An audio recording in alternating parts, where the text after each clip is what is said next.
So I want to talk about how this van was constructed. It's very simple and repetitive. All these uprights are 3/4 plywood. That's just cabinet grade AC plywood that's relatively inexpensive.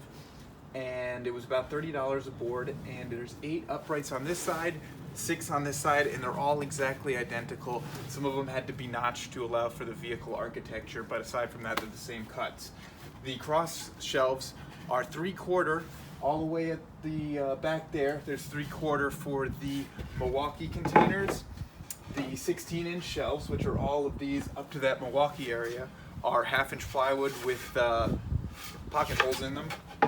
And then for the Festool sustainers, it's the same 1/2-inch shelf with a round over on it, and we made some pockets to receive the bottom of the sustainer so they don't fall out. So basically you just slide it in, it drops in, and then to get it out you just lift up the front like that. So that's how it's built. It's really straightforward, and I'll take you inside. Here's a look how the uprights are connected to the van. There's actually a overhanging piece of plywood here, a fin that sits behind this, which really ties the plywood itself into the vehicle. I was just thinking of a rollover. I didn't want this pulling out and relying only on the other fastener, which is this metal angle. And basically these bolts are threaded through, and there's a nut and a washer back there, and we used a lot of Loctite to make sure those would never back out. And then we've got 2 bolts here. We've got another one down, and then we've got a similar system down at the floor, which I'll show you.